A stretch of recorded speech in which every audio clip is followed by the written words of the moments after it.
Welcome back to Unlock, Empower, Transform with Shay Blackman, where we tackle the real challenges keeping leaders up at night.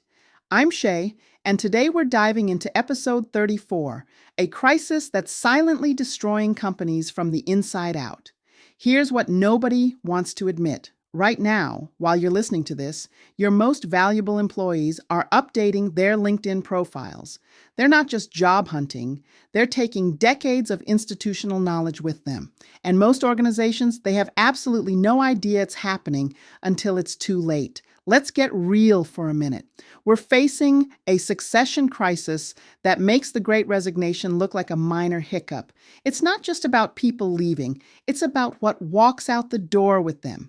The relationships, the undocumented processes, the how we really get things done around here knowledge that never made it into any manual. I've spent 24 years in HR leadership, and I can tell you this. The companies thriving right now aren't the ones with the biggest retention bonuses. They're the ones who understood that succession planning isn't about replacing bodies. It's about preserving and transferring organizational wisdom. There was a manufacturing company in Michigan that lost their quality manager, someone who'd been there 15 years. Within 6 months, their defect rate tripled, not because the new person wasn't qualified, but because nobody knew about the informal checks the previous manager had developed, the relationships with suppliers, the subtle warning signs they'd learned to spot. All of that knowledge gone. And it cost them millions. This is exactly what I address in Chapter 13 of High Value Leadership, the knowledge transfer challenges that are literally bleeding organizations dry. But here's the thing most leaders miss. This isn't an HR problem. It's a culture problem. So why is knowledge transfer failing so spectacularly? 3 reasons, and they're all preventable. First, we treat knowledge like it's a commodity instead of currency. We assume if someone's been doing a job for 5 years, they can just hand over a few files and call it good. But real knowledge, the kind that makes someone irreplaceable, that lives in conversations, in relationships, in years of trial and error. Second, we wait until someone gives notice to think about succession. By then, it's already too late. You can't download someone's brain in 2 weeks. Trust me, I've watched companies try. Third, and this one's going to sting, we've created cultures where hoarding knowledge is rewarded. Think about it. If being the only person who knows something makes you indispensable, why would you share? We've literally incentivized people to create single points of failure. At CBC, my consulting firm, we approach this completely differently. Our succession planning methodology isn't about org charts and replacement lists. It's about creating what I call knowledge ecosystems, environments where sharing expertise is valued more than hoarding it. The Shield Resilience Strategy Guide actually has a whole section on building these knowledge networks. It's not about formal training programs. It's about creating organic knowledge transfer that happens naturally, continuously, before anyone even thinks about leaving. Now let's talk about leadership pipelines, because this is where things get really interesting. Most companies think a leadership pipeline is about identifying high performers and sending them to leadership training. Wrong approach. A real leadership pipeline is about creating experiences, not courses. It's about giving people the chance to fail safely, to make decisions that matter, to understand the weight of leadership before they're officially in the seat. I've seen organizations spend hundreds of thousands on leadership development programs while their actual leaders are drowning with no time to mentor anyone. That's not a pipeline. That's theater. Here's what actually works. Shadow leadership roles. Not the kind where someone follows an executive around for a day. I'm talking about real responsibility with training wheels.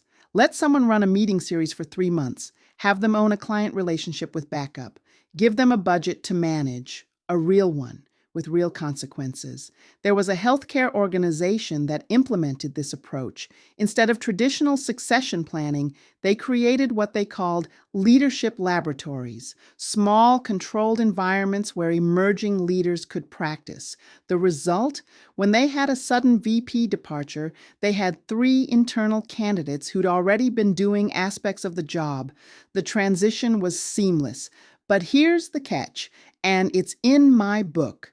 This only works in high-value cultures. Cultures where mistakes are learning opportunities, not career enders, where senior leaders see developing others as part of their core job, not an add-on. At CBC, we've developed a succession planning methodology that's predictive, not reactive. We don't wait for people to leave, we anticipate it. Using data analytics and culture assessments, we can actually predict flight risk 3 to 6 months out. But prediction is just a start. The real innovation is in how we respond. Instead of panic retention efforts, we focus on knowledge capture and transfer acceleration. We map critical knowledge domains, identify transfer partners, and create overlapping coverage before anyone walks out the door.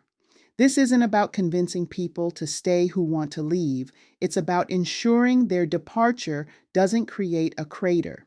Sometimes the best thing you can do for your culture is help someone leave well, with their knowledge preserved and their replacement set up for success. The methodology has 3 pillars: predict, preserve, and propagate. Predict the transitions, preserve the knowledge, propagate it throughout the organization. Simple concept, complex execution. But when it works, it transforms how organizations think about talent. All right, let's make this actionable. Here's an exercise you can do this week.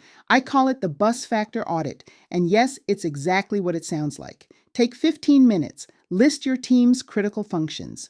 For each one, ask yourself, if this person got hit by a bus tomorrow or won the lottery, let's be optimistic. How screwed would we be? Rate it on a scale of 1 to 5. 5 means total disaster, 1 means barely a hiccup. Now here's the transformation part. For every 4 or 5 you identified, you've got a ticking time bomb. But instead of panicking, create what I call a knowledge buddy system. Pair each critical role with someone who spends just 1 hour a week learning that function. Not taking it over, just understanding it. 1 hour a week, that's it. In 3 months, you've eliminated your single points of failure. In 6 months, you've created a culture of knowledge sharing. This is the kind of strategic thinking we dive deep into in the High Value Leadership Intensive course that's coming up. Look, succession planning isn't sexy. It's not going to trend on LinkedIn like quiet quitting or rage applying. But it's the difference between organizations that survive disruption and those that become cautionary tales. The companies winning right now aren't the ones with the best retention strategies. They're the ones who've accepted that people leave and built systems that thrive anyway. They've created cultures where knowledge flows freely, where leadership develops organically, and where succession is evolution, not crisis management. If this resonated with you, you need to download the Shield Resilience Strategy Guide. There's an entire section on building knowledge networks and creating succession resilience that goes way deeper than what we could cover today. Drop a comment below. I want to hear about your succession horror stories. What knowledge walked out your door that you wished you'd preserved? And speaking of succession and evolution, we're taking Thursday off for Thanksgiving. I hope you spend it with people who matter, eating too much and creating memories. But mark your calendars for next Tuesday, episode 35. AI won't replace you, but someone using AI will. We're going to talk about the real conversation around AI in the workplace that everyone's dancing around. Until then, this is Shay Blackman reminding you that transformation isn't just about change. It's about building systems that outlast any single person, including yourself. Keep unlocking, keep empowering, and keep transforming.